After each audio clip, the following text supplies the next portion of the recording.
So let's say that's the offseason, right? Let's say we get our two pitchers, Bauer and Kershaw, back. Hitter, Freeman. What about our own guys? Who would you think is an extension candidate?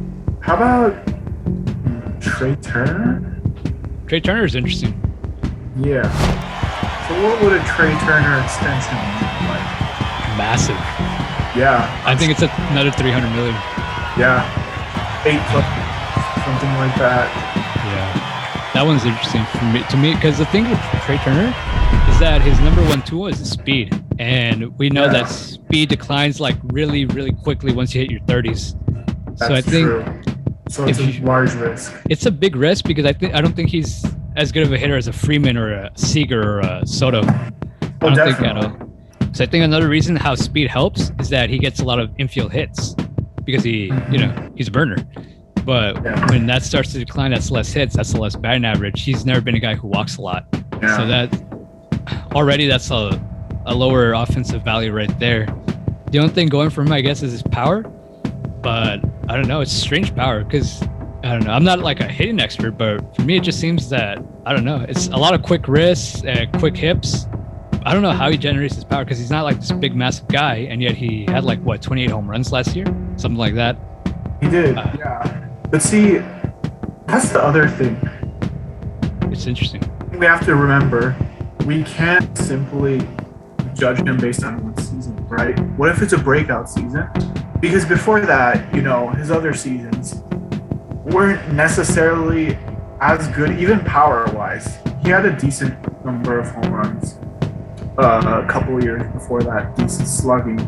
But even so, let's say his other hitting stats, such as batting average, it was all lower. So even if we decide to sign him for a long contract, we're not guaranteed. I mean, we most likely won't receive the Trea Turner of last year. He could even revert back to how he was in years past. So I think offensively, he's not the biggest strength. His only huge strength is the speed, which again will probably decline into his 30s. So yeah, I would say it's not a bad asset. I mean, he's, according to sprint speed and StatCast, he's number one in all of baseball. He's been number one for the last 3-4 years. I don't know. Having Trea Turner right now is, I don't think any team wouldn't want to have Trea Turner, but it's just the thing. It's just based on what history tells us about these type of players, I don't know. It seems like a very big risk long term. Yeah, that's the one factor, age, that really makes a big difference. If not for that, I would definitely say it's a good match because, especially with Dave Roberts, a manager who loves to run, or at least loves to run people more than any other manager today.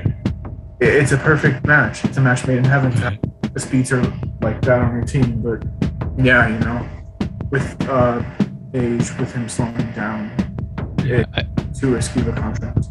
I think it'd be very interesting what happens in this free agency year.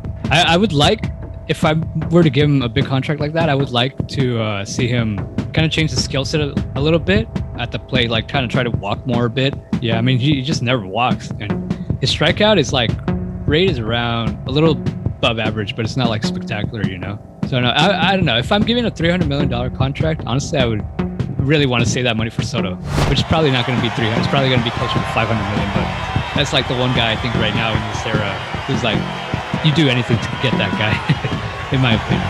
Yeah. I don't see anyone else being a free agent anytime soon who you could say that about. Yeah, for sure. One guy I had in mind, what about Walker Buehler for an extension? Actually, yeah. I think that's an extension that needs to happen. I think urgent, right away? You know what? I would say so, yes. Because this is a guy, again, a relatively young pitcher, and he's shown time and time again, whether it's regular season, postseason, especially in the postseason, big moments, when he has to get the job done, he does. He bears down. He'll put up legendary outings. And I mean, not counting last postseason, I guess that was more of a freak thing. I think he started to break down. Yeah. I think that's what that was. Just him being overworked But having a guy like that on your team when you're trying to make World Series runs is critical. So right away, just based off of that, and even the fact that he's, he always puts up a season, puts up numbers, be a Cy Young contender. He probably will win a Cy Young or come close to it at some point in his career. Having a pitcher like that, especially someone who takes that and in the postseason moments even improves on that. Yeah, it's very important for a World Series bound team. I think you hit a point right there about like putting up Cy Young numbers. One of the main factors in being, he's been Cy Young in 2019. He was ninth. He came ninth in the voting, and last year he came in fourth.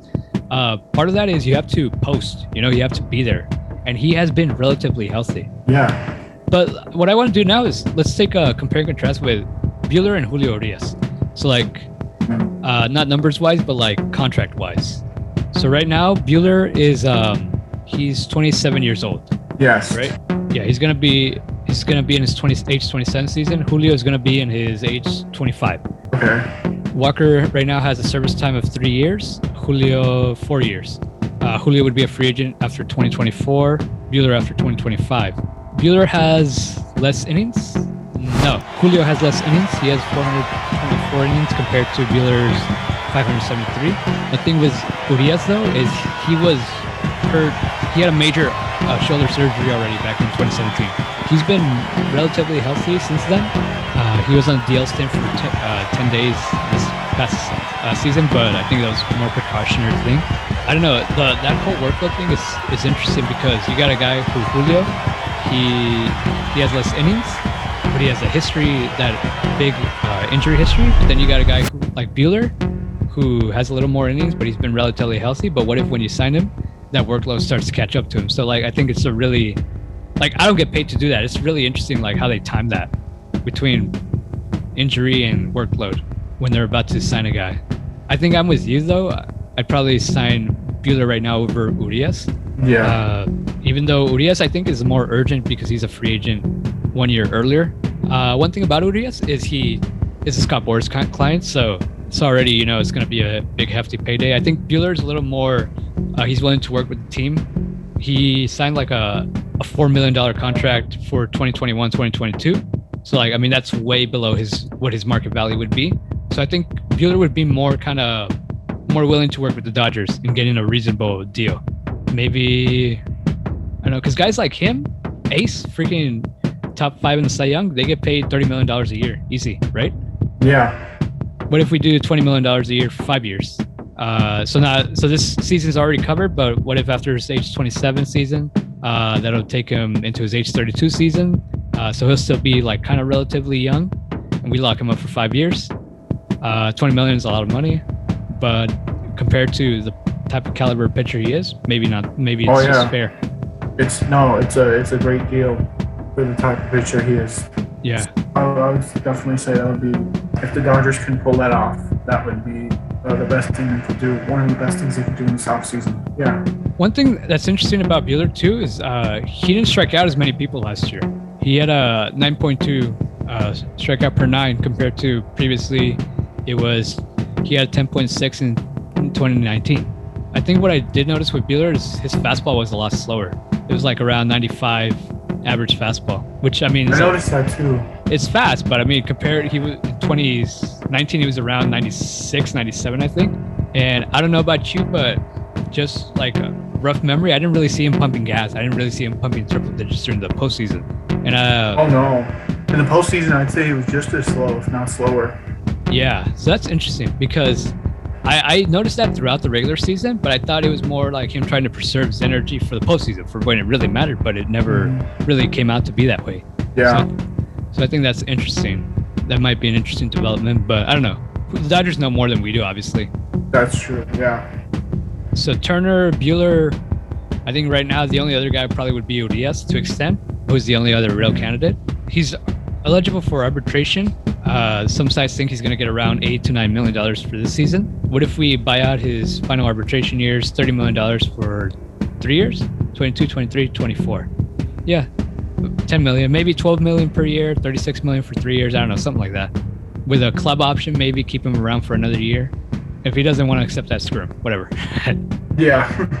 It'd be interesting if the Dodgers did something like if Buehler and Urias, they're like, all right, we're worth this amount of money, but let's like get together and let's I don't know, let's share or whatever. It's like the amount of money that we're gonna get in total. Let's kind of split that up, a little lesser amount, so we can be fair to the club and fair to us. You know, I don't know. It'd be cool if they. I mean, yeah, I'd hope so. Like that. I'd hope so, but I don't know. That doesn't seem too likely. No way. Nah. April 7th, opening day, apparently. Right. Hopefully by the time I release this, Freddie Freeman is a Dodger or something like that. Hopefully we just get Kershaw back. Just give me Kershaw back and I'll be like postseason or offseason done. I want to take this opportunity to give a shout out to Geronimo. Thanks for joining the podcast as always. Yeah. Any closing thoughts, Minash? Okay, let's see. I would like to take this moment to thank our sponsor. No, I'm just kidding. Sponsor. But G's Vending. That's our sponsor. I don't really have any G's Vending. Hashtag baseball is back. Yeah, finally. Yeah. I'm just glad this didn't go on as long as many of us thought it would. Because I remember even last podcast we were saying, oh, this lockout could go on throughout the season. Will there even be a 2022 season? But yeah, there is. Luckily. There is. There will be. I got your profile pic picked out. Really? It's the theme on the Batman in the new movie. Oh. Have you seen it? Oh, I need to see that. No. It's pretty good. I have to see it. It was. Yeah, I've heard a lot of people liked it. Yeah. No, I do want to take this opportunity to so I'm gonna start like a new like little series, kind of explore like stuff that I find interesting in Major League Baseball. So the first video that I'm gonna do is about Carlos Guillen. Or no, Ozzie Guillen. Carlos Guillen was a player, right? He was a Padre. Yeah. Ozzie Guillen. Yeah. So I find that guy really interesting. So I'm gonna do a video of him. I should be releasing it around this month. So hopefully you guys watch it. For many loyal viewers, be on the lookout for that. Okay, cool. Well, that ends Los Doyers Talk. Peace.